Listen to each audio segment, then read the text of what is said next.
Армысыз көрермен, қайырлы таң, қайырлы күн, қайырлы кеш. Қай уақытта қарап отырғандарыңызға байланысты. Бүгін бізде екінші шығарылым. Подкаст Тайм бағдарламасында білім саласы туралы бірге подкасттайтын боламыз.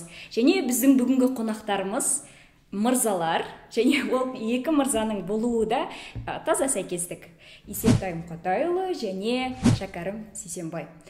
Сіздердің биографияларыңызды оқысам, ұзақ уақыт таныстыруға кететін сияқты, сол себепті біз экранға сіздердің биографияларыңызды шығарып қоятын боламыз.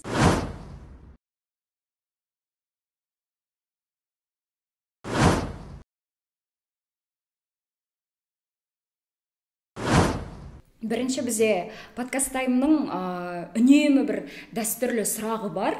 Неге дәл білім саласын таңдадыңыздар? Неге мұғалімдік жолды таңдадыңыздар? Не себепті бұл жолды таңдадыңыздар? Қысқасын ғана айтайын. Бірінші сыныпқа бірінші күн барған кезде мұғалім маған өте ұнады. Сол күні мен айттым, мен мұғалім боламын дедім. Бірінші сыныптан бері, иә? Тамаша. Мен 10-11 сыныптарында таңдадым мұғалімдікті. Біз өйткені енді оқыған мектебімізде біз олимпиадамен айналысатынбыз. Сол олимпиадада төменгі сыныптарға сабақ түсіндіретінбіз. Сол кезде мен осы процесс негізі ұнады. Сабақ түсіндіру процесі ұнады. Сөйтіп өзімнің жаңағы мұғалімдермен, ұстаздармен ақылдаса келе, сөйтіп осы мамандықты таңдап қалдық негізі. Әсер етуші, яғни екеуіңізге де мұғалімдеріңіз болған екен. Тамаша. Бір мұғалім бірнеше баланың шырағын жағады деген осы ғой. Біздің мемлекетте мемлекеттік мектептер өте көп, бірақ ол мемлекеттік мектептердің арасында біздің республикамызға танымал, өзінің атын қалыптастырған, бірнеше жылдар бойы сол статусты бермей келе жатқан мектептер бар. Жәутіков мектебі, Биыл мектептері болсын, және мен Қарағандыда оқып жүрген кезінде өзім олимпиадаға қатысқан уақытта қатты қорқатын бір мектеп болатын. Нұрмақов мектебі. Директор ауысса да, бірақ сол мектептің статусы ауыспайды. Директор ауысса да, бірақ ол мектептің сол дәрежесі төмен түспейді. Яғни бұл дегеніміз қалыптасып қалған бір жүйе. Өзіңіз бірнеше жылдан бері Нұрмақов мектебінде директор болдыңыз. Ол жүйенің бір құпиясымен бөлсеңізші, басқа мектептерге, мемлекеттік мектептерге не істеу керек сонда? Осындай танымал мектеп болу үшін. Ол жүйенің қалыптасуына әсер еткен бірнеше факторлар бар. Ол ұжымның үнемі бір дамымалы бір жолға түсуінде. Ол жердегі ұжымның бір бөлігі халықаралық бакалавриат жүйесін оқып танысса, бір бөлігі 21 ғасыр инновациялық мектеп жобасы Монреальдағы бір университеттің профессоры арқылы оқып, 2 жыл оқып, бір айлық, бір күндік емес, 2 жыл оқып танысты, дамыған. Сонымен қатар көптеген тренинг, семинарлар, олардың жаңағы заманауи талаптарға сай білімге бет бұруына негіздеген. Енді жалпы алсақ, нәтижеге негізделген білімге бет бұрдық біз. Сонымен қатар ол жерде жасыратыны жоқ, үлкен тәжірибе ол қазақ-түрік лицейлерінің тәжірибесі. Соның барлығын симбиозы осындай нәтижеге тұр. Әр қайсының ең жақсысын алдыңыздар сонда, иә? Әр қайсының біздің қазақстандық білім моделін жақсартуға әкелетін тараптарын алдық. Бірақ біз оны бірден біреуін көшіріп алып, бетімізге маска алып келген жоқпыз. Ол деген дұрыс емес. Әлемдік тәжірибенің ең үздік бір үлгілерінің ішінен бізге қайсысы жағымды, қайсысы бізді жетістікке апарады деп алдық. Жақсы. Ұжымның өзінің миссиясы бірден анықталды, сол миссия қызмет етіп жүзеге асты. Ол мектептің өзінің миссиясы күшті анықталған. Ол жердегі барлық біледі. Ұлттық сана-сезім, патриотизм арқылы халықаралық сапардарлыққа қол жеткізу. Бірақ ұжым ауысып отырады. Ұжым ауысып, жастар келіп жатады ғой. Бірақ ұжым сол миссияға қызмет етеді. Кім келсе де. Ол жерде мынандай бір менеджер деген қызметкер бар. Директор мысалы мектептің стратегиясын анықтап тұрса, менеджер соның ішіндегі істің бәрін орнына қойып отырушы. Менеджер мысалы алатын кезде ол бір мануал дайындап қойған. Мектептің бүкіл өмірі. Мына мектепке сен келгенде қандай болуың керек. Сол мануалды мұғалім қолына салады, сонымен жұмыс жасайды. Сонда ол мұғалім де сол миссияға, сол бағытқа, сол жолға түсіп кете береді. Қаншалықты ауысса да мектептің ұстанымы ауыспайды. Тамаша. Сіз директор болғанда ауыстыра алған дүниелеріңіз болды ма? Не өзгеріс алып келдіңіз? Ол қарапайым жай орта мектеп еді. Мен оны 2 жылдың ішінде мамандандырылған дарынды балалар мектебіне статусын алып бердім. Одан 2 жылдан кейін оны республикада министрліктің бұйрығымен 3 тілде білім беретін дарынды мектебіне таратып Одан кейін 2 жыл өткен соң халықаралық бакалавриат жүйесіне өткіземіз дедік. Бірақ мемлекеттік мектептердің IB мен қаржылық қарым-қатынасының механизмі жоқ екен. Яғни біз мемлекет қазынасының қаражатын шетелдік компанияға аудара алмаймыз. Ештеңе істей алмадық, тұрып қалдық, бірақ IB-дің барлық моменттерін мысалатын кезде оның программаларын біз өзіміз іште енгізіп қолдандық. Әлі күнге дейін процесін бақылап отырасыз ба Нұрмақ мектебінің? Мен бақыламаймын, ол жерде менің орынбасарым болған жігіт. Мен ойлаймын, өте дұрыс қойылды директор деп. Өйткені бір мектептер бар. Ол жерде кетіп жатқан директордан сұрау керек. Сіздің орныңыз кімді көріп тұрсыз деп. Бұлай жай қоя салуға болмайды. Ізбастар дайындап кету керек, иә? Ізбастар дайындап. Жақсы. Подкастқа дайындалу барысында мынадай бір мақаланы көзім шалып қалды. Шәкәрім Сейсенбай 11 мыңнан астам болашақ түлегімен 800-ден астам Назарбаев университетін тәмамдаған мамандардың ішінде мектеп бастарған алғашқы азамат. 2500 оқушысы бар үлкен ұжымға тың жаңалық енгізуде, ерекше форматтағы мұғалімдер кабинеті мен оқушыларға арналған түрлі клубтарды іске қосты деп кезінде сіз туралы мақала жазған екен. Мен де ең алғашқы осы Астанада жұмысымды бастаған кезде 54-ші мектеп деген ат дүрілдеп тұратын. Яғни бүкіл әлеуметтік желіде 54-ші мектеп осындай енгізіп жатыр. Жалпы жеке меншік мектептерде мұғалімге жасаған жағдайды мемлекеттік мектепте сіз жағдай қылып жасап бердіңіз. Яғни кейбір мемлекеттік мектептерде жасауға болмайды деген шаблондарды бұздыңыз. Не жасадыңыз? Қалай 54-ші мектептің атын танымал еттіңіз? Енді бұл жақта қалай десем, бізде енді көбіне мемлекеттік мектептерде жағдай былай болатын ғой. Негізі біздің елімізде бағандай специализированный мектептердің аты, жаңағыдай дарынды мектептердің аты дүркіреп шығады да негізі. И көп жағдайда общеобразовательный мектептер дейміз ғой енді. Сонда мектептердің көбісі қалып қалады. Және бұл жерде де көп деген мәселе, мысалы мемлекеттің де ол тараптан ойлайтыны бар да. Мысалы сол үшін де бізде қазір жан басына қаржыландыру деген секілді форматтар енгізілді. Енді 54-ке келетін болсақ, сол уақытта 54-ші мектеп сол жан басына қаржыландырудың бір пилотный проектінде еді. Сөйтіп біз ол жақта енді директор болып тағайындалғаннан кейін бізде мақсат негізі бар еді. Сол бағанағыдай осы мемлекеттік мектепті қалай көтеруге болады, қандай өзгерістер жасауға болады, жаңағы бөлініп жатқан қаржымен жұмыс жасауға бола ма, болмай ма деген секілді мәселе. Сондай мақсатпен біз негізі 54-те бастадық жұмысты. Ал енді бағанағыдай көп өзгерістер, ол ең біріншіден мақсат оқушыларға және ол жақта жұмыс жасап жатқан мұғалімдерге жағдай жасау бірінші мақсат болды. Соған байланысты зерттеу жасадық. Не нәрселерде бастауға болады? Қандай мәселелер мысалға мұғалімдерге кедергі жасайды? Мысалы, үлкен мектеп, 2000-дай балаңыз бар. Сізге мұғалімдерге не керек жұмыс жасау үшін? Қандай жағдай жасау үшін? Енді сондай бір кішігірім анкета, интервью жасаған кезде көп ұстаздар айтты бізге, көбіне бағандай элементарно өзіміздің отырып жаңағыдай жұмысымызды жасайтын кабинет жоқ дейді. Өйткені енді 2 ауысымды мектеп болғаннан кейін оны түсініңіз да. Енді обедке таман оқушылар 1 ауысым кіреді, тазалықшы да кабинетте жарты сағаты ғана бар. Сол кабинетті тазалап, жуып шайып, 2-ші ауысымның балалары кіріп кетеді. Мұғалімнің өзінің отырып дайындалатын жері жоқ, кабинеті жоқ дегендей. Сондай факторларды анықтадық. Сөйтіп ойладық енді мысалға бағанағыдай мектепте енді кабинет жетіспейді дейді. Мен бірақ қарадым, өзімнің кабинетім өзде былай есептеген кезде приемныйдан бастап директордың демалатын кабинетін мен бәрін есептеген кезде 113 квадрат метр сондай не болған. Площадь. Көлемді алып отты. Сөйтіп оның бәрін мұғалімдерге бердік.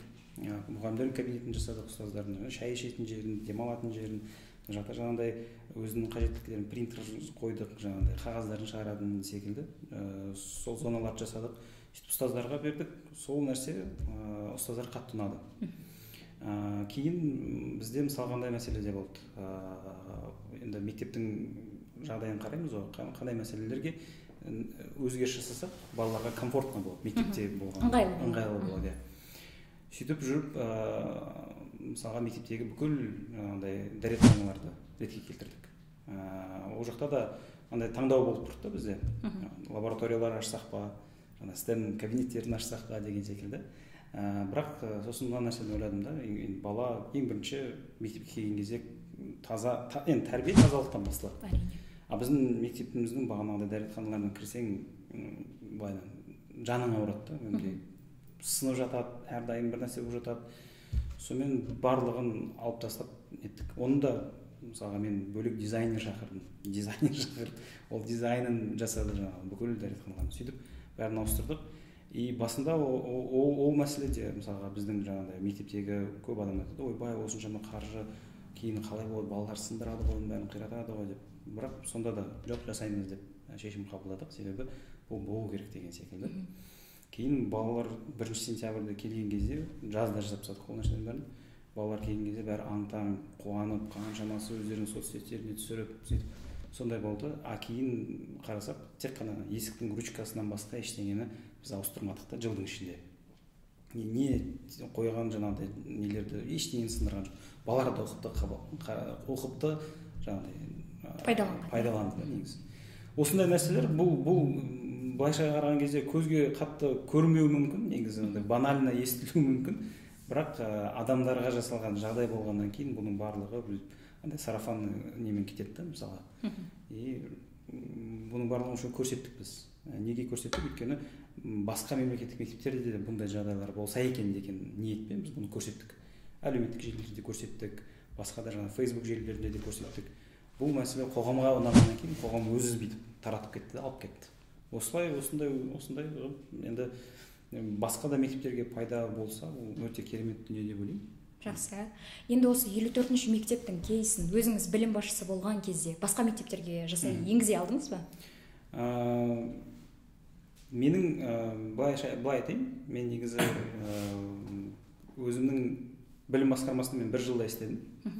1 жылда істегенімде өзім айтылатындай біздің бағанағыдай 63-ші мектеп бар, ол жақта Мади мырзамыз бар, өте жақсы, өте керемет директор.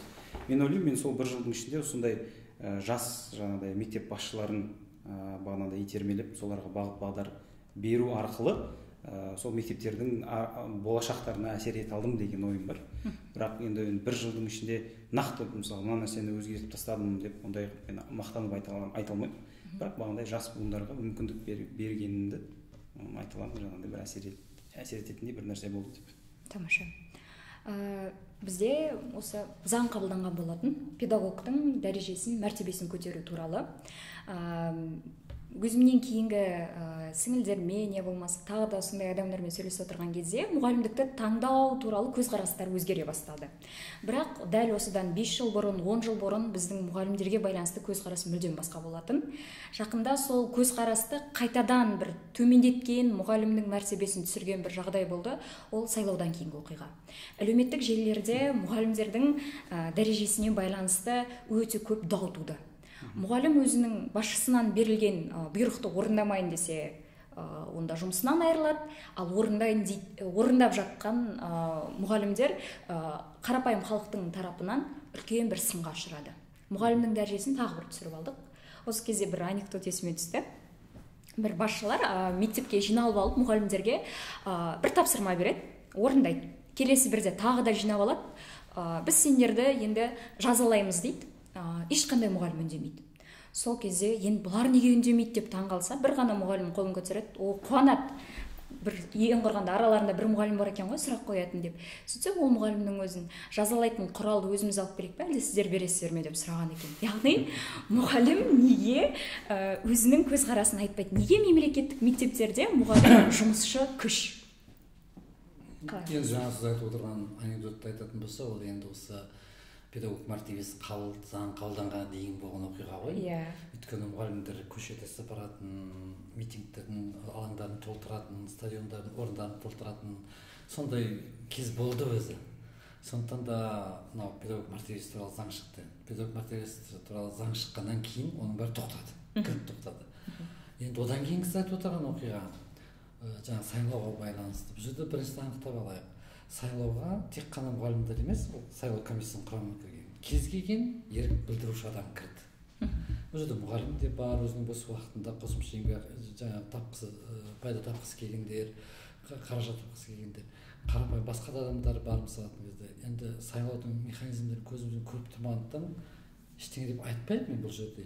Ал әлеуметтік желіде болып жатқан әңгімелерді қарасақ мысалатын кезде мұғалімдер сөйтті бүйтті деп ол енді мынау білім саласындағы саясатты жүргізуші ұстаздардың арасында қарым-қатынастан туындап тұрған жоқ. Ол сайлауды ұйымдастыратындар мен сол сайлауды жаңағы отырған адамдар, сайлау комиссиясында отырғандар арасында қарым-қатынас. Сондықтан бұл жерде ешқандай баға бере алмаймын бұлардың арасына. Ал енді педагог мәртебесі туралы заңға келетін болсақ, мен айтар едім, нағыз педагог мәртебеге лайықты. Тамаша. Бірақ дегенмен қоғамның тарапынан оларды сайлауды жүргізуші я болмаса сайлауға қатысып жатқан мектептен тыс адам ретінде емес, мұғалім ретінде қабылдады. Сын мұғалімдердің атына келді. Осы мұғалімнің мәртебесін қалай көтере аламыз? Тағы не істеу керекпіз біз? Енді бұл жерде әрине бағандай мәселе ең басынан бастайтын болсақ, бұл жерде былайынан қарауға да болады. Мысалы сайлау тақырыбына келетін болсақ, енді ол жерде әрине сайлаудың мектептерде ұйымдастырғаны бір жағынан көптеген сондай дау-дамайға себеп болады. Себебі әртүрлі мұғалімдер қатысады, бағандай роликтер тарайды мысалға. Әрине ол нәрсені болдырмас үшін де көптеген шешім мемлекет тарапынан болу керек бұл жерден. Қандай мәселе? Бұл бағанағыдай сайлау учаскелерін басқа жерлерде де ашу, мектептен тыс мысалға. Ол жақта сол кезде шынымен бағандай бәрібір де ол сайлау учаскесіне мүше болған жұмыс істейтін адамдардың барлығына қаражат төленеді жұмыстары үшін. Сол нәрселерге мектептің қызметкерлерінен бөлек басқа адамдарды тарту деген секілді тетіктер қолдануға болады әрине. Сондықтан бұл жерде осыны түбінен қарау керек та. Біз мысалы көбіне айтамыз бағанда уже болған іс болып қойғаннан кейін бұл нәрселерді көтереміз. Мысалы салдарымен осылайынан жасап жатыр деген секілді. Оның түпкі мәселесін қарастыру керек та. Бұл біріншіден. Екіншіден енді мұғалім мәртебесіне келетін болсақ, бұл жерде әр мұғалім не дегенмен де соңында ол шешімді қабылдайтын мұғалімнің өзі. Егер мұғалімнің ішіндегі бағанағыдай ұстаздық деген қасиет болатын болса, мен бұл нәрсемен бағана араласпаймын, мен бұл нәрселермен өзімді кірлемеймін, мен қалай ертеңгі күні осы нәрсені жасап отырып, кейін оқушылардың алдына шығып, мен оларға бір құндылықты үйретемін, бір жаңағыдай патриотизмді үйретемін, дұрыс нәрсені айтамын, қалай мен осыны жасаймын деген адам болатын болса, ішінде ол нәрсені жасамайды. Шәкәрім мырзаның осы сөзіне қол соғайын ба? Керемет жақсы құтқарып кеттіңіз. Сондықтан мен айтам, қазіргі таңда енді бұны да мойындау керек, мұғалімдерде кішкене қорықпай ойлану керек. Қазір жақсы ұстазға кез келген жерде жұмыс табылады. Негізі айтайын, ұстаздар жетіспейді. Шынымен мектептерде ұстаздар жетіспейді.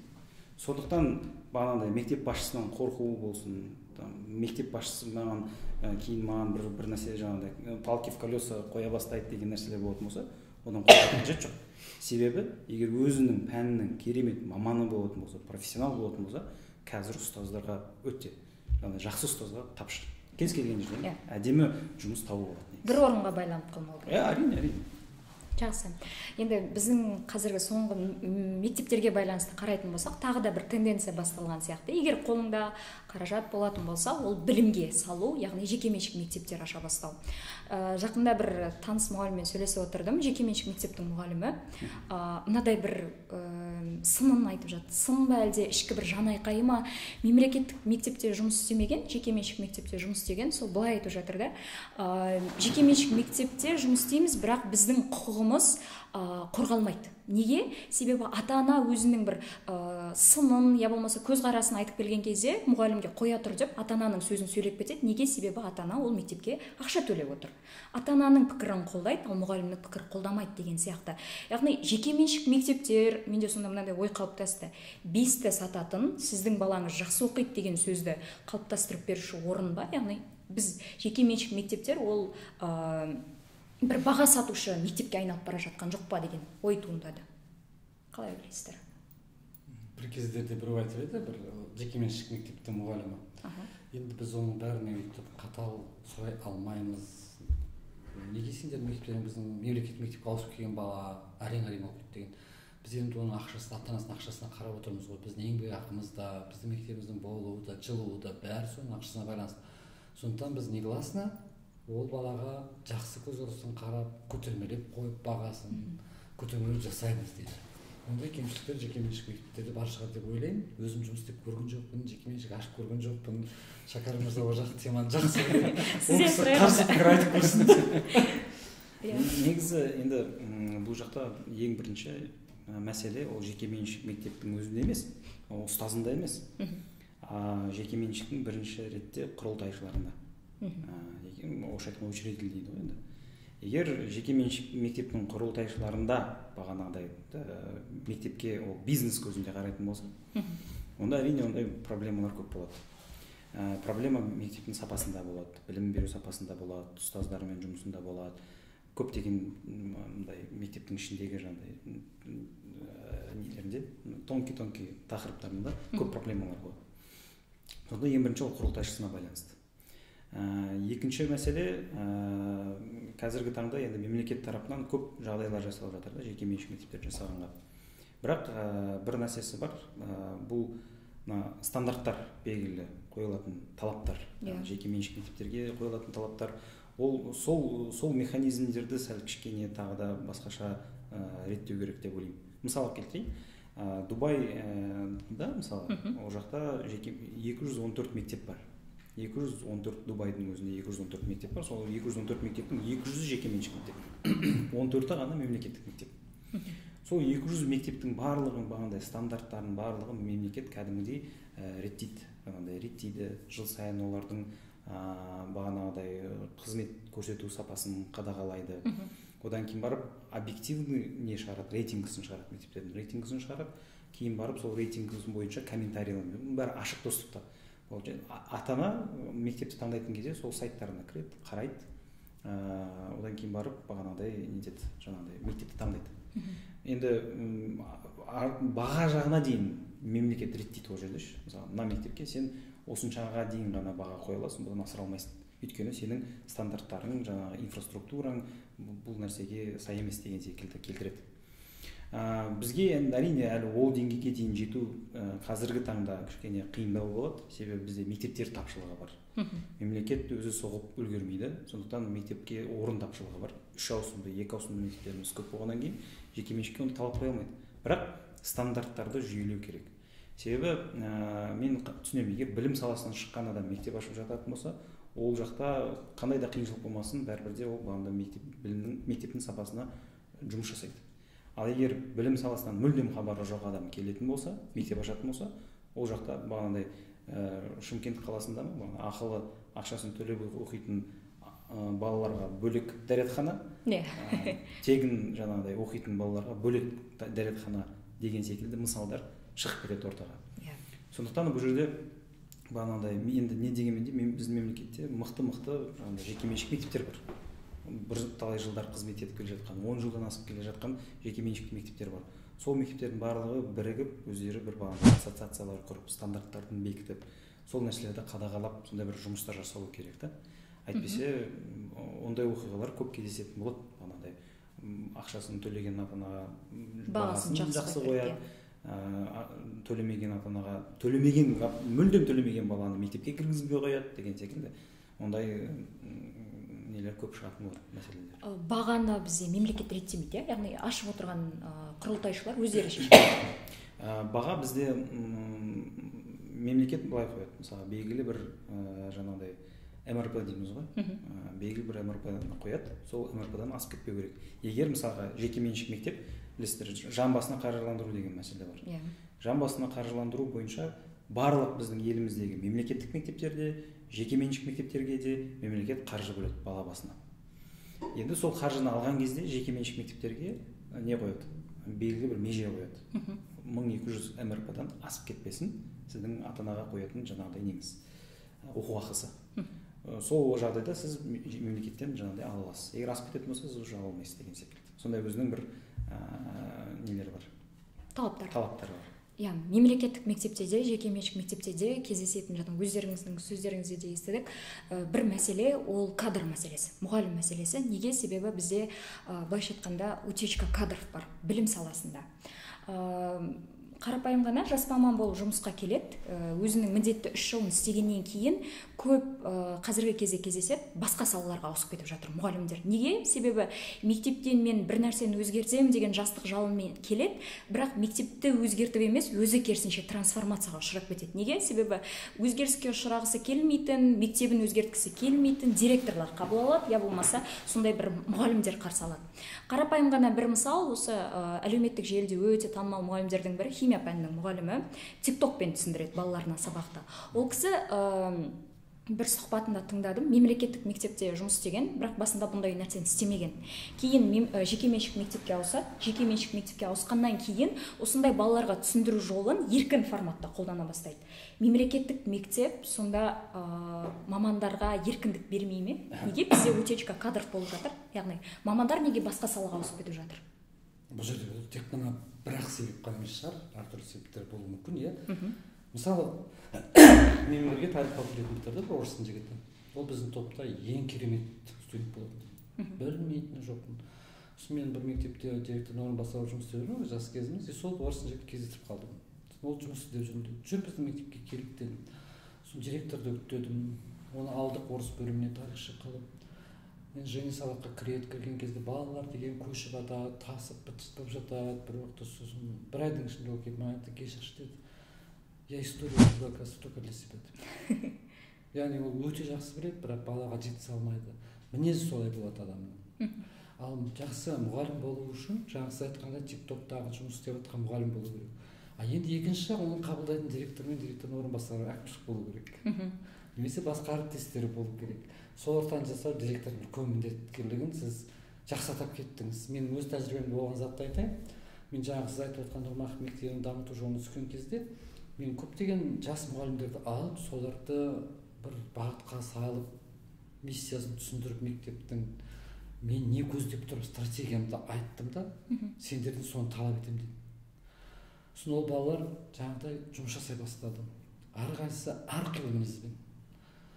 Енді жаңағы жігіттердің, қыздардың біреу келіп, ашықтан айтып жатады, мынауыңызбен мен келісе алмаймын деп. Мен сол жерде бір, енді қалай дейміз, бір болады ғой, бастық болып отырған директор болсам, айтарым, мұрынбоқ сен не қылды болсың, мен жерде бастықпын деп.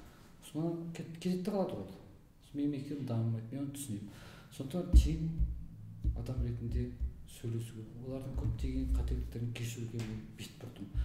Мен көрдім, ол жастардың кемшіліктері бар екен. Тәртіп жағынан да, әсіресе қазақ тілі лицейіне келген жігіттердің сабаққа ұйықтап қалу деген, немесе вообще келмей қалу деген әңгіме көп ол жерде. Мен бір күні айттым біреуіне, бір Ертуған деген жігіт істеді бізде. Жаңағы IT-дан Нұрмаховтың даңқын аспандатып кеткен жігіт сол. Ол Шымкент жақта жұмыс істейді, сол информатика мұғалімдерін дамыту жұмысымен айналысады. Сол жігіт маған бір күні келіп әңгіме айтады. 22-20 жастағы бала, мен директормын мысалы. Ол жас маман. Ағай дейді, мен анау жай информатика сабақтарын бермей қойсам қайтеді дейді. Мен айттым, сен ер азаматсың, саған еңбекақы керек қой. Сен біздің бүкіл олимпиададан шығарып жатсың, балалар программист үйретіп жатсың, робототехниканы керемет шығарып жатсың. Соны айтады, мен біраз болды сабақты бермей жүрмін дейді. Мен сен неге бермейсің? Айтады, балаларды үйреніп қалды, сабаққа келмеу дейді. Мен айтам, Ертуған дедім. Жұрт естімесін дедім. Директор мен жас мұғалімнің арасындағы әңгіме деп дедім. Мысалы, енді ойлаңыз, мен сол жерде сол жігіттің айтып отырған деңгейіне түсіп, сонымен бірге бетіп еңбектенбесем, Нұрмахов мектебі болмас еді.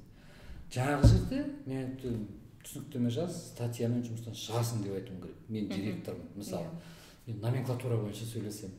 Сондықтан мен енді әріптестерімді шақырар едім, номенклатурадан шығып, жастармен былай адамша жұмыс істейміз. Менің сол әрекетім ана жігіттен Нұрмаховтың айырылуынан құтқарды. Ол жігіт Нұрмаховтың балаларын Хьюстонға дейін шығарып берді. Олимпиада Қазақстан алтын қорғайтын болып. Ал сол жерде мен айтсам, сен шындысың ба десем, мен тек қана күліп айттым, Ертуған дедім. Безіп кетеді ғой онда мектептен. Ертуған дедім, маған жұрт естімесін дедім. Мектептің директоры мен жас мұғалім арасында осындай әңгіме болмайды дедім. Ол жымиып қана күледі, өйткені ол қарапайым, Word редакторда ашыңдар, клавиатурада мынаны басыңдар деген сабақ бергісі келмейді. Ол өте дарынды. Ол балаларды әрі алып кеткісі келеді. Мен еркіндік беріп қойдым. Ағылшын тілін берген мұғалімдерге мен айттым, былай ысырып қалыңдар дедім. Оксфордтың оқулықтары бар, программа жасаңдар, оқыңдар дедім. Балалар 6 оқып жүрген кезде еркін сөйледі. Нәтижеге жұмыс істедіңіз. Новосибирсктен студенттер келді практикаға. Сонда айтты ғой, Инияз, Новосибирск университеттің Инияздың студенттері 5-ші курстың. Олар 5-ші курстың келіп айтты, мына жердің 6-шы сыныбының баласы біздің 1-ші курстың студенттерінен артық сөйледі дейді. Инияздың. Ол да бір ережеден былай тысқары шығарып, мұғалімдерге еркіндік беріп, жастарға мүмкіндік берген. Ол 6-шы сыныпта еркін сөйлеп тұр, 7-ші сыныпта өйткені ол математиканы, физиканы, биологияны, информатиканы бәрін ағылшын тілінде оқиды. Біз егер осылай қазақша еркін сөйлеп тұрмасақ, біз қазір физиканы қалай түсінеміз, қазақша түсінбейміз. Біз қалай осылай қазақша сөйлейміз, бала ағылшынша сөйлеп керек. Сондықтан 5-ші, 6-шы сыныпта 2 жылда жаңа жастарға еркіндік беріп, оларды қадағалап отырып, жетелеп отырып, олардың меселін қайтармай, бетінен қақпай жұмыс жасадым. Мен жас кезімде, студент кезімде бір Грузияның бір ұстазының бір қанатты сөзін есіме сақтап. Мұғалімнің батырлығы дейді, оқушының надандық деңгейіне түсуі мен оқушымен бірге өсуінде дейді. Яғни оқушының, мұғалімнің надандық деңгейі, надандық деңгей деген орысша енді әдемілеу звучит, до уровня невежества. Ученика қазақша надандық деген бір жаман сөз сияқты. Бірақ ол білімсіздік деңгейіне түсу дегенсіз ғой. Оның сол жеткен деңгейіне түсу керек мұғалім. Баланың да жас мұғалім, директор жас мұғалім деңгейіне түсу керек. Сонымен бірге отырып, былай көрейік деп істеу керек. Үйретуші болу керек. Жетекші болу керек. Лидер деген сол ғой. Бастықтан айырмашылығы. Ал сіз өзіңіздің жас мамандарыңызды қалай ұстап қалдыңыз мектепте? Жас маман енді негізі мен өзімде мынандай бір ұстаным болды да. Бізде балаларға жақынырақ жаңағыдай балалардың потенциалын, бойындағы потенциалын ашу үшін оларды жақсырақ түсінетін кадрлар керек. Мен өзім сондай ұстаным жасадым. Сөйтіп көбірек жас кадрларды шақыра бастадық мектепке. Енді жас кадрлардың да Есентай мырзаның айтқанындай келсем, көбіне бағанағыдай олар енді әлі жас, кейбір тонкостьтарды түсінбейді. Мектепте мысалы жұмыс істеу, жалпы мектепте жұмыс істеу емес, жалпы жұмыс істеу культурасын көбіне түсіне бермейді. Кейбірге мән беру керек жерде олар мән бермейді. Мысалы ерте келу керек жерде кешігіп қалады. Жауапкершілік бар жерде жоқ, ол жауапкершілігі туралы ұмытып кетеді. Сондай нәрселері болады, бірақ егер ол жерде кейбір моменттерде оған көзін жұмып келіп түсіндіріп бір несін ашпасаңыз, онда ол кадр дамымайды. Сондықтан сондай жағдай жасадық. Көбірек мысалы мектептің ішінде жас мамандармен бірлесіп тимбилдингтер жасадық, активитилар жасадық.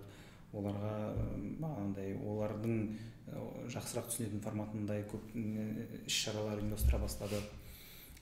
Мектепте жас ұл ер мұғалімдермен футбол ойнайтынбыз, мысалы аптада бір рет. Сондай нәрселер көп істедік. Осының арқасында оларда бір араларында бір байланыс пайда болды да. Байланыс пайда болды. Мектепте де жұмыс істеп, көп нәрсені енді бір адам болғаннан кейін адамның ішінде өзінің потребностьтары болды, қалаулар болды. Тек қана жұмыс емес, жұмыстан тыс кейбір нәрселер. Сол нәрселердің барлығын мен мектепте жүріп те ала алады екенмін-ау деген ойлар болды. Сол нәрселерге жауап тапса, онда ол мектепте қалады жұмыс істеп. Ал егер бағанағыдай ғой, мысалға мектепке келеді, мектептің басшысы оларды менсінбейді, көңіл бөлмейді, қандай проблемаң бар деп тыңдамайды, адам құрлы көрмейді мысалға да.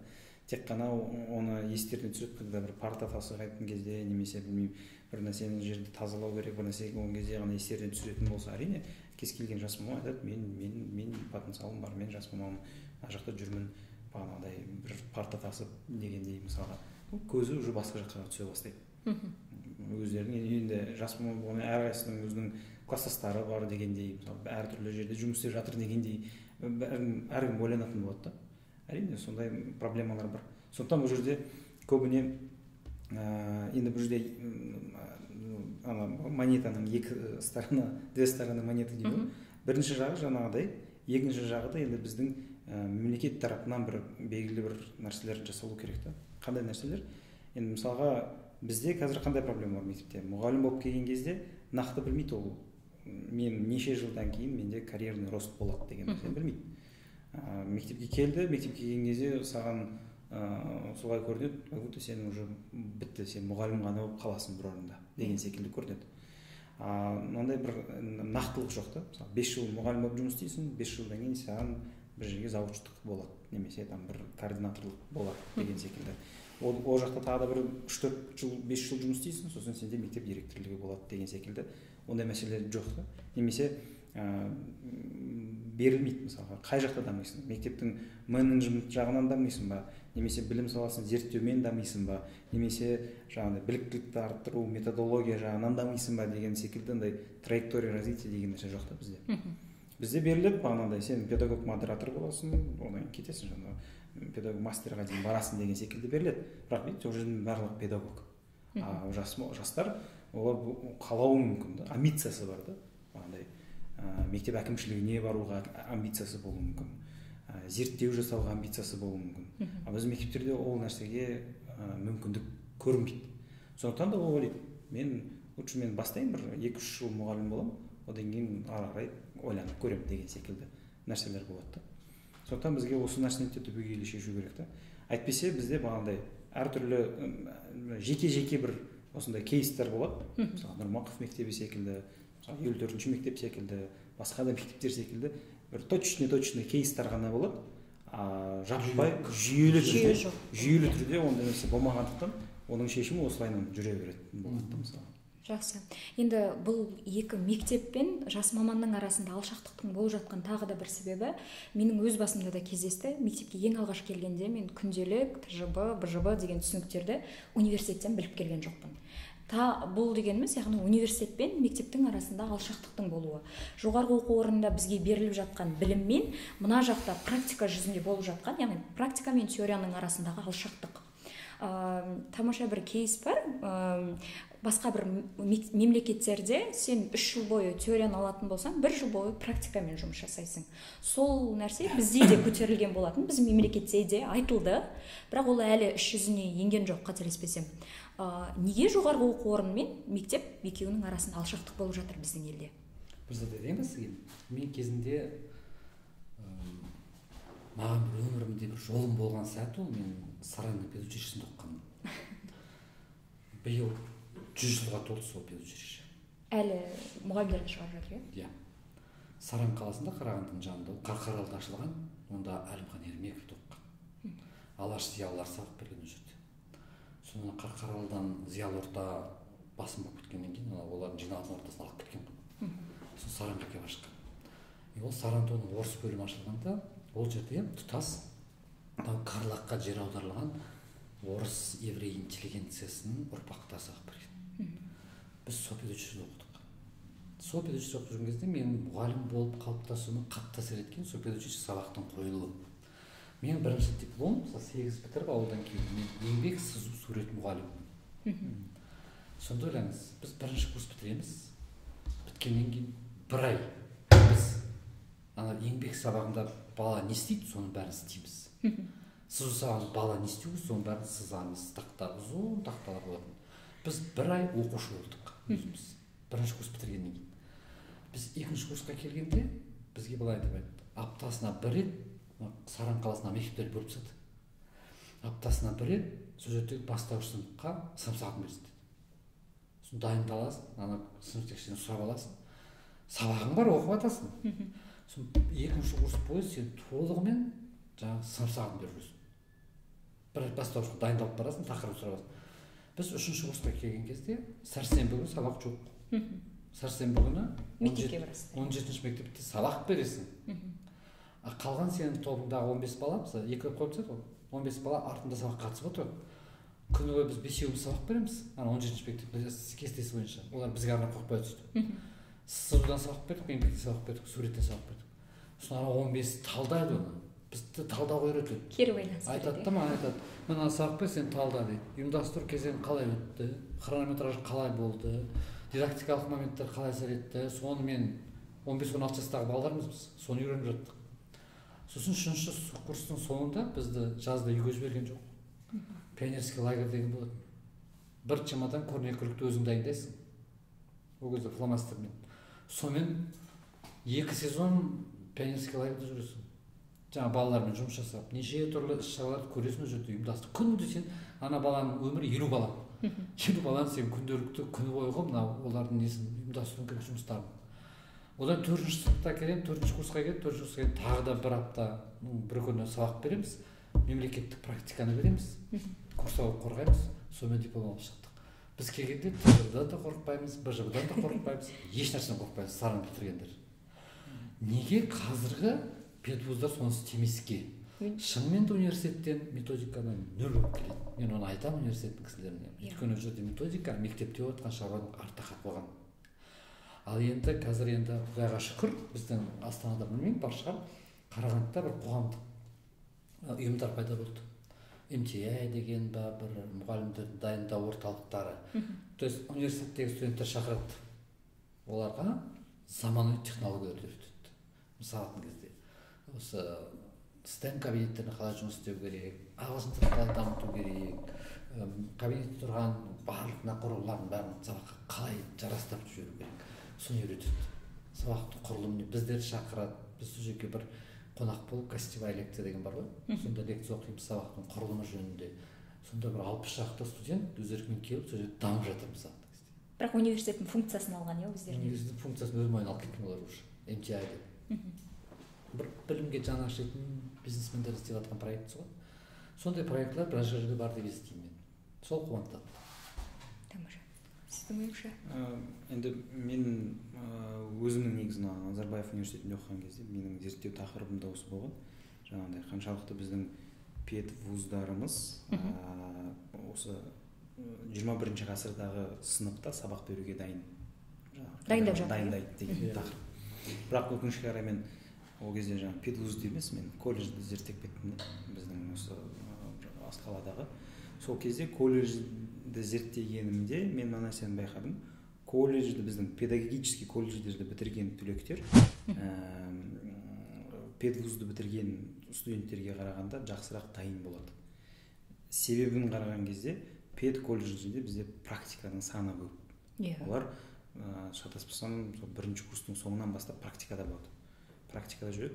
Бір жыл, бірінші курстың соңында бір апта келеді, мектептің қағаз жұмысымен танысып кетеді, екінші курста келеді, тағы да бір нәрсе істеп кетеді, төртінші курста сабақ береді деген секілді. Сондай екен. Педвуздарда бізде ондай мүлдем аз. Сондықтан бұл жерде мына нәрсе бар, бізде педвуздардың қазіргі мәселесін қарайтын болсақ, ол жақтағы біздің студенттерге сабақ беріп жатқан кісілердің өздері мектепте практикадан өтпеген, сабақ бермеген, біраз жылдар бойы мектептегі қазіргі болып жатқан реформалардан бейхабар. Сондықтан бұл жерде кардинальный бір өзгерістер жасау керек педвуздардың құрамында. Қазіргі таңда педвуздарды бөлек басқа министрлікке кетіп қалды. Мысалы, негізі менің өзім ойым, ол педвуздар негізі бағандай бір министрлікте болу керек та. Тікелей мектепке жауап бере ме? Мектептің өзінің жаңағыдай педвуздары сол бір министрлікке қарау керек та. Және ол жақтағы, енді әрине бұл жерде тонкостьтер шығады. Мысалы, өйткені профессорлық состав, вуз болғаннан кейін оқта профессор болу керек, өзінің бағанағыдай деңгейлері болу керек, олардың зерттеу публикациялары болу керек деген секілді кадрлық нәрсеге келіп тіреледі да бұның бәрі. Сондықтан біз бұл жерде өзіміздің мына мықты ұстаздарымызды, пәндік ұстаздарымызды, жаңағыдай биологиядан болсын, химиядан болсын, сол пәндік ұстаздарымызды менің ойым жіберуіміз керек бізді, зерттеуге жіберу керек. Оларда белгілі бір бағандай кәдімгідей бір состав құру керек та, сөйтіп оларды педвуздарға сабақ беретін деңгейге шығару керек. Солай өзгерту керек. Ал қазіргі біздің қазіргі жағдайымызда бүйтіп алып бүйтіп өзгерте салатындай кішкене қиындау. Өйткені жаңағы кадрлық состав сай келмейді. Ол бағандай бюрократия жағынан сай келмейді, және кадрдың потенциалы жағынан сай келмейді. Сол үшін енді педвуздарды жұмысын түбегейлі өзгерту керек деп ойлаймын. Өйткені қазір бізде кейбір жерлерде болып жатыр педвуздарды жауып тастаған региондарымыз бар. Мысалы, басқа бір вузбен біріктіріп жүрген кездерде болды осы уақыттарда. Мен ойлаймын, әрбір регионның өзінің бір мықты педвузы болу керек. Сол регионның бағанағыдай потенциалын жауып отыратындай. Және қазіргі таңда мысалға шетелдік вуздар ашылып жатыр да. Сондай шетелдік вуздардың да мықты образованиемен айналысатын мықты вуздарды алып келу керек деп ойлаймын да. Ол бізде мысалы білім саласында зерттеу қазір өте аз. бұл проблемалардың барлығы неден шығып жатыр? Зерттеу болмағандықтан шығып жатыр. Біз білмейміз, бізде қанша кадр нақты бар, қандай ол кадрлардың потенциалы қандай, қанша кадр керек болады. Мысалы қазір бізде қаншама мектеп соғылып жатыр, қаншама жекеменшік мектеп ашылып жатыр. Олардың бәріне қаншалықты ұстаз қажет, кім біледі. Бір примерно айтамыз, мынаншама деп, бірақ нақты білмейміз. Біз мысалға Астана қаласы дейміз, Астана қаласында мысалы жаңағыдай бастауыш бөлімде орыс тілінен беретін мұғалімдеріміз жетіспейді. Неге жетіспейді? Бұл мәселенің барлығын кезінде егер дұрыстап зерттеу жасалған кезде есептеуге болар еді. Біз енді тура сол қателікті қайтадан жасап жатырмыз. Зерттеуге мән бермейміз. Сондықтан осындай зерттеуді біз культура ретінде енгізу керек. Мысалға біз Назарбаев университетінде оқыдым, магистратурада. Бізге кәдімгідей зерттеу культурасын енгізді. Біз үйренеміз, зерттеу қалай жасау керек. Білім саласындағы зерттеу. Әшейін просто бір зерттеу емес, білім саласында зерттеу қалай жасау керек, қандай нәрселерге мән беру керек, не істелу керек деген секілді. Осындай кадрларды біз жетілдіруіміз керекпіз. Сол үшін түбегейлі өзгеріс қажет деп ойлаймын мен негізі. Педагогика, педвуздардың саласында. Шынымен де менің 4-ші курста өткен 1 айлық қана практикам ол мектепке келген кезде өте аз екенін түсіндім. Менің үйренген дүниеммен үлкен кемеге, мұхитқа шыққан кезде жай ғана қайықпен жібергендей болды мені үлкен мұхитқа. Енді білім саласында тағы да бір арбаның жүруіне кедергі болып жатқан алдындағы тас, ол білім саласындағы жемқорлық мәселесі. Қарапайым ғана әлеуметтік желіге мектеп директоры деп жазған кезде өте көп нелер шығады. Мектеп директоры пара алды, мектеп директоры тағы да бір дүние жасады деген сияқты қарапайым ғана мынадай бір жағдай болған. Практикаға барған кезде практикаларыңа қол қойып берген қаласаңдар, бізге осындай түрлі түсті принтер алып келіңдер деген айтқан болатын. Енді бұл білім саласындағы болмау керек дүние. Неге? Себебі бұл мемлекеттің ең негізгі 10 жылдан кейінгі дайындап беріп жатқан кадрын, 10 жылдан кейінгі экономикасы, 10 жылдан кейінгі саясаты. Неге білім саласында бізде бұл әлі күнге дейін бар? Не деп айтамыз оған? Өзім мысалы. Немесе қалай күресеміз? Ондайдан адамды қалай күресеміз немесе? Жолын сынып көрейікші. Жоқ, былай енді естиміз ғой. Бір адам жұмысқа тұру үшін беріпті дегенді.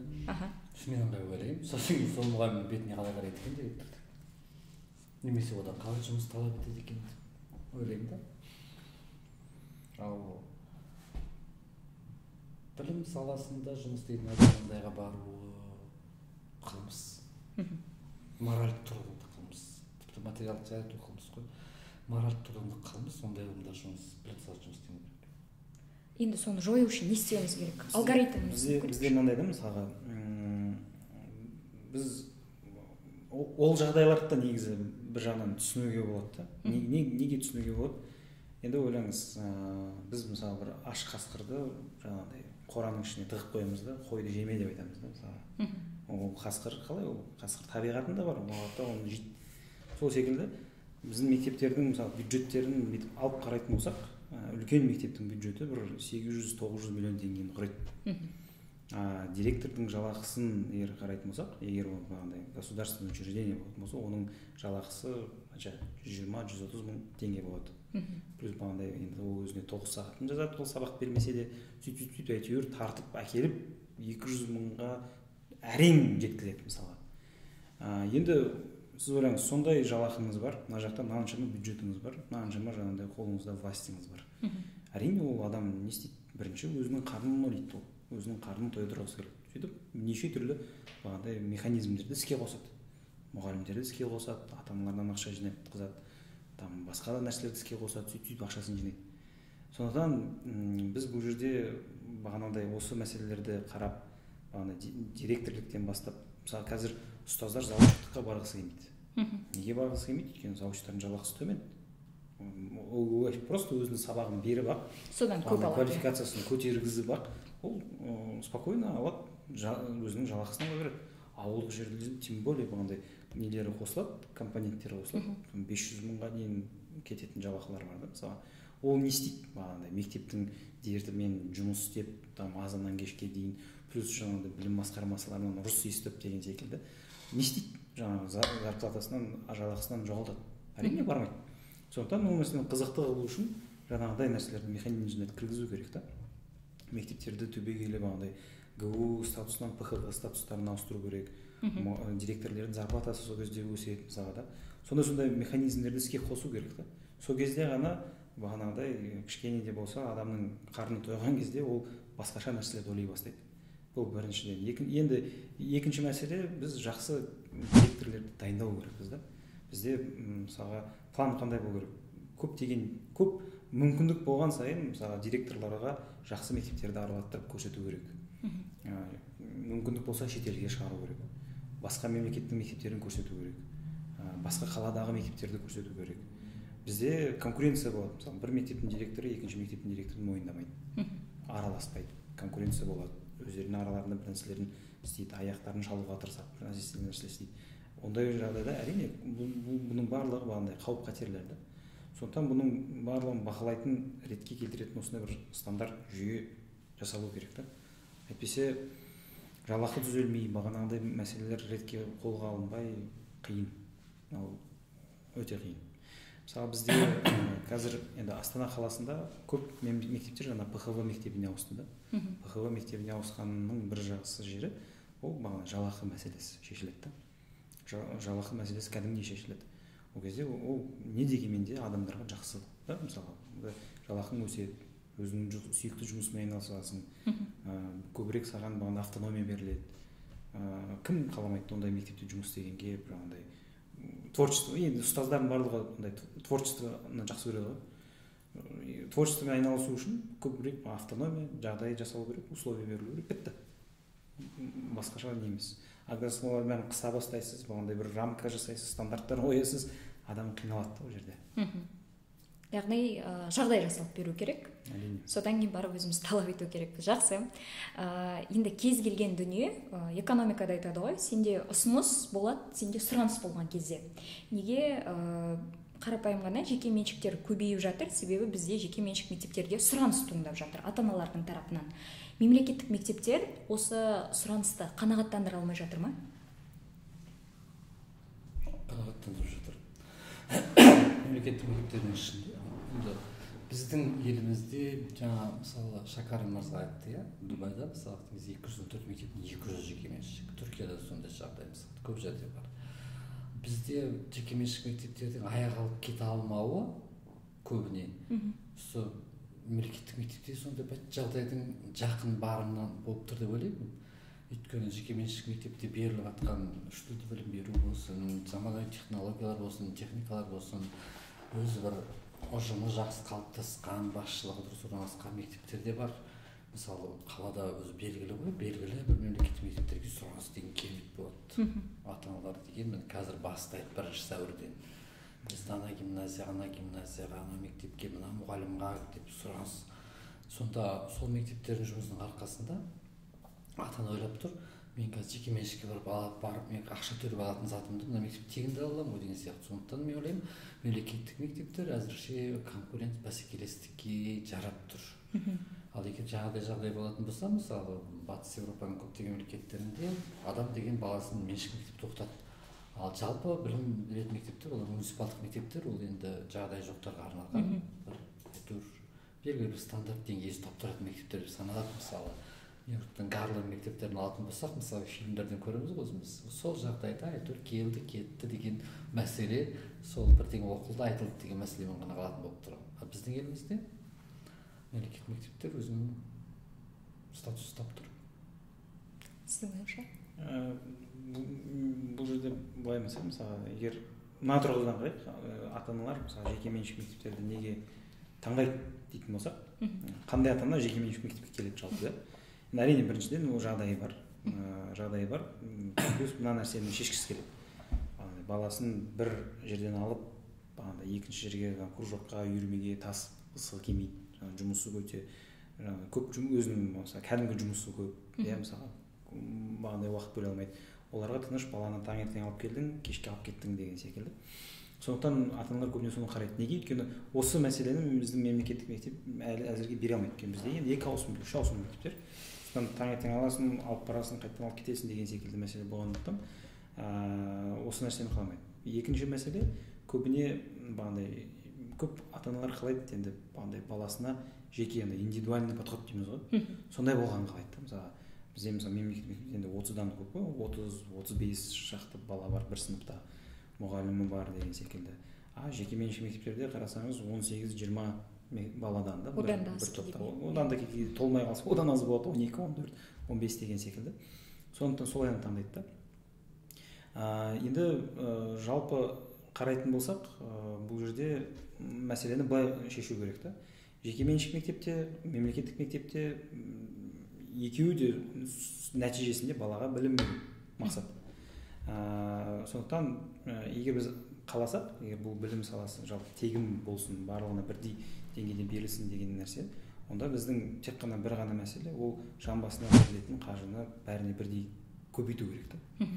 Мысалға Американың кейстарын қарайтын болсақ, Америкада чартерный мектептер бар, жаңағыдай государственный мектептер бар. Оларда жалпы зерттеу жасағанда кәдімгідей, мысалға айтады, бір мектепте кез келген, ол частный мектеп болсын, ол государственный мектеп болсын, сапалы, толық баланы жаңағыдай қамтитындай бүкіл жаңағы всесторонний развитиесі, интеллектуальный, физиологический, психологический, эмоциональный барлығын дамытатындай жағдай жасау үшін балаға жылына $10,000 бөліну керек дейді. Бұл зерттеу кәдімгі жасаған. Жеке балаға, иә. Жеке балаға $10,000. $10,000 қанша теңге? Теңгемен шаққан кезде қанша қазір? 5 миллион. 5 миллион теңге ма? Примерно шамасы. 5 миллион теңге бөліну керек дейді. Бір балаға. Енді бізде қазір қарайтын болсақ, 400 мың бар қазір. Бізде 400 мың шамасында. Мемлекеттік мектеп, жекеменшік мектеп соншама бөледі. 400 мың теңге бөледі. Мысалға, ойлаңыз. Жекеменшік мектептердің бұл жерде плюсы қандай? Жекеменшік мектеп ата-анадан тағы да қаржы алады үстіне.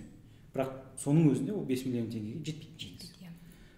Енді осы статистикаларға қарап біз ойлауымызға болады, біз әлі не нәрседен жасауымыз керекпіз. Бұл біріншіден. Екіншіден, жаңағыдай 2 ауысымды мектептеріміз бар, 3 ауысымды мектептеріміз бар. Жалпы енді қарайтын болсақ, мысалы Финляндияны айтамыз, көп елдерде айтамыз, ол жерден барлығында мектептер 1 ауысымды. Яғни бала таңертең келеді, кешке кетеді. Мемлекеттік мектебі де, жекеменшік мектебі де толық қанды балаға не береді, білім қызметтерін көрсетеді да енді. Ал бізде өкінішке қарай әлі әзірге ондай 3 ауысымды мектептер бар. Әлі сондай проблемаларымыз бар да. Енді осының барлығын енді қарайтын болсақ, әрине бізге мектептер соғу керек. Қарамау керек, ол жекеменшік па, мемлекеттік па, мектеп соғу керек бізге. Екіншісі, бағанадай жан басына қаржыландыруды көбейту керек. Көбейткен кезде ғана мектептің несі ашылады, тынысы ашылады да. Біз қазір мысалы айтып отырмыз, комфортный мектептер деп жатырмыз да, комфортный мектептерді соғамыз деп жатырмыз, қаншама триллион ақша бөліп жатырмыз да. Бірақ оның нәтижесінде не болады? Оның нәтижесінде біршама мектеп соғылады. Енді сұрақ, соғылып қойған, осы күнге дейін соғылып қойған мектептер не істейді? Олар қаражат қайдан алады? Олар қаражат бөлінбейді. Сол кезде опять же бізде қайтадан мына мектеп нашар болады, мына мектеп жақсы болады деген секілді нелер шығады. Сондықтан бұл жерде ләжі болса жаңағыдай негізі жаңағыдай комфортный мектептердің де ішіне мысалы мына мектептердің оснащениялары оның бәрі кіру керек та. Реконструкциясы мысалы ескі мектептерді жаңа форматта реконструкция жасау жұмыстары, мысалы бізде капремонттар жасалынады мысалы мектептердің. Капремонт жасалған кезде тек қана біз мектептің қабырғасын, полын ғана өзгертеміз, жаңартамыз. Оснащениесі қайттан қалып қалады, лабораториялар қайттан қалып қалады. Оған ақша бөлінбейді. Осының барлығын негізге кіргізу керек та. Сөйтіп жаңартпаса өте қиын. Жақсы. Қорытынды сұрақтардың бірі болсын. Екеуіңізге ортақ дүние білім басқармасының басшысы болдыңыздар. Осы білім басқармасының басшысы болған уақытта не нәрсені өзгерте алдыңыздар, я болмаса нені өзгерте алмадыңыздар? Қайсыңыздан бастайық? Шенеунік болғаннан кейін әрине шығармашылықтан біраз алыстап кетесіз. Таяуда маған осы сұрақты қойды депутаттар. Айтыңызшы дейсің, сіздің дейді білімді мектептерді дамытуға, білім саласын дамытуға жұмысыңыздың неше пайызы кетеді дейді. Жауап айттым, 5% шығар деп. Қалғанның бәрі біздікі, әйтеуір бір есептер, қағаз жұмыстар ма? Министрлік сұрады, акимат сұрады, анау сұрады, анау шағымданды, неадекваттар келеді, неше түрлі адамдар болады, көктем, күзде келетін адамдар болады көтеріліп, ұқпай мән жайына, сосын сол шағымдарға жауап беру, арыздарға жауап беру деген сияқты көп кетіп қалады. Ал енді мен өзім мынау Теміртау қаласында 4 жыл білім бөлімін басқардым, қазір Қарағанды қаласында 2 жыл білім бөлімін басқардым, бірақ мен білім бөліміне басқарушы болып келгендіктен әрине негізгі функциямды ұмытпаймын деп уақытымды бөлгім келеді. Біріншіден жаңағы айтып жатқан мысалы кезде Шәкір мырза жекеменшік мектептерден алдын қатар мектептердің тәжірибесін айтып жатыр. Біз де айтып жатырмыз, иә. Сол тәжірибелерді барған жеріңде енгізу. Мен мысалы Теміртауда да болатын. Теміртау директоры кейін қоштасқан кезде күліп айтты ғой. Послание Ашима пришло или не пришло? Менің бір 17 тапсырма болатын. Заманауи талаптарға мектептегі қайта өзгерістер енгізу. Сол 17 талапты мен 2 ай сайын, 4 ай сайын директор шақырып. Теміртауда жақсы 30 мектеп. 30 мектепті тез қарап шығасың. 2 айда бір енді. Қарағандыда? Қарағандыда 82 мектеп. Биыл енді тағы 10 мектеп қосылады, 92 мектеп болады. Мысалы, сол 82 мектептің директорын бәрін тыңдау үшін де сенің бір өз уақытың жетпейді. Әдістемелік кабинеттің көмегімен біз енді бір сондай өзгерістер енгізуді талаптанып жатырмыз. Мен енді жаңағы сіз айтқан басшы ретінде білім үлесіне саласына қосқан үлесім, өзімнің тәжірибем, білгенім, озық мектептердің, жекеменшік мектептердің тәжірибелері, әлемдік тәжірибелер қандай, біраз елдерде болдық, біз Финляндияда, оңтүстік Кореяда болдық, оңтүстік Африкада болдық, Грузияда болдық деген сияқты. Солардың тәжірибесін көріп, ол тәжірибеден не аламыз деген сияқты, жаңағы қазақ түрлі елдердің тәжірибелерін, соның бәрін бір жинақтап әкеліп, сапа беру үшін енгізуге тағы да тапсырма беріп қойдым директорларға. Енді кейбіреулер оны түсінбей сұрап жатады, мынау не істейміз, мынау не үшін керек деп, иә. Онымен жеке әдістемелік кабинет жұмыс жасайды, өзім де жеке консультация жасаймын. Қазір бізде стратегиялық модернизация 21 деген бір жоба бар. Қалада ол 21 қазақ тілінде білім беретін мектептерге арналған. Өткен жолы министрлікте де қозғалды ғой, мысалы қазақ тілінде білім алатын балалардың санын азайтпауға тырысыңыздар деп. Сондықтан осы жоба жүргізуде біз жаңа 21 мектептің директорларына жұмыс жасап жатырмыз. Мен айтамын, олар айтады, біз завучымызды керек, мен айтамын, өздеріңіз. Сіз өзіңіз білмейінше түкте болмайды. Біз үйреніп алған, мен директор болып алайын, бір жақсы завуч алып қойсаң болады екен деген ауылдық көзқарас бар. Сол көзқарас сындыруым керек. Директор өзі қара жұмыскер болу керек. Мен өзім 17 жыл директор болдым ғой, 2 мектепте. 17 жылда мен бәрін өзім істедім. Өзім отырып, өзім орынбасарымды отырдым да, сабақ кестесін тиімді құрудың жолын өзім істеп беремін, ары қарай істе деп. Жаңағы тимбилдинг, семинар, тренинг бәрін өзіме түстім. Сондай жұмыстар жасауға директорды тартып жатырмыз. Жақсы қозғалыстар бар. Бір жыл уақытта үлгердіңіз бе? Бір жылдың ішінде мен сол айтатын десем, жас мектеп басшыларына жаңағыдай жол ашып бердік.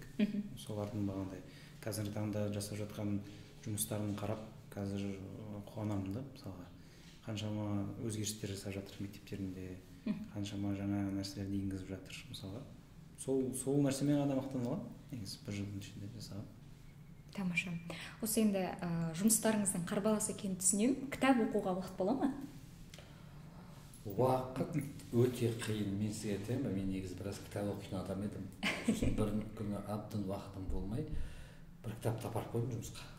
Құдай сақтасын, бір аптадан кейін бетін жарты абзац оқыдым. Өйткені жұмыс деген сондай тұрғыз. Бірақ мен үйде оқып жатырмын, қазір Бальзактың жергілікті дәрігер деген оқып жатырмын. Тамаша. Сельский врач деген. Өте керемет зат негізі. Онарда Бальзак. Қазір Қасым кітапхана қазақшасына аударып шығарды. Иә, классикалық кітаптардың бірі. Өзіңіз уақытыңыз бола ма? Мен енді соңғы уақыттарда қазіргі уақытым тиіп жүрген жоқ негізі. Бірақ мен көбіне бағанда білім саласындағы кітаптармен қызығатын. Солардың ішінен бағанағы Том Хеттидің кітаптары негізі. Білім саласында анализ қалай жасау керек деген секілді. Сондай кітаптарды оқығам, жақсы көремін өзім. Тамаша. Онда біздің подкасттың сіздерге кәде сыйыр ретінде кітап сыйлағымыз келеді. Бұл кітаптар атом әдеттер деп аталады. яғни кез келген дүние ол атоммен басталады ғой. Ең кішкентай бөлігі де атом сияқты. Яғни атом әдеттер күнделікті бір нәрсені қайталап отыратын болсақ, ол бізде атом әдетке айналады. Және шағын кәдетсеңіз, осы кітапты оқуға уақыттарыңыз болады деген ойдамын. Енді бұл да сіздерге арнайы сыйлықтарымыз. Және құрметті тыңдарман, сіздерге де арналған біздің сыйлығымыз бар. Ең жақсы пікір жазған көрерменімізге және лүпіл жинаған көрерменімізге бізде осындай кітаптарды ұсынатын боламыз. Ашық ой, ашық талқы болды деген ойдамын. Білім саласындағы ең қордаланып қалған мәселелерді ашық талқыға салды деген ойдамын. Келгендеріңіз үшін, бірге сұхбаттасқандарыңыз үшін, подкаст таймға келгендеріңіз үшін алғыс білдіремін. Сізге көп рахмет. Өте бір керемет уақыт болды. Рахмет.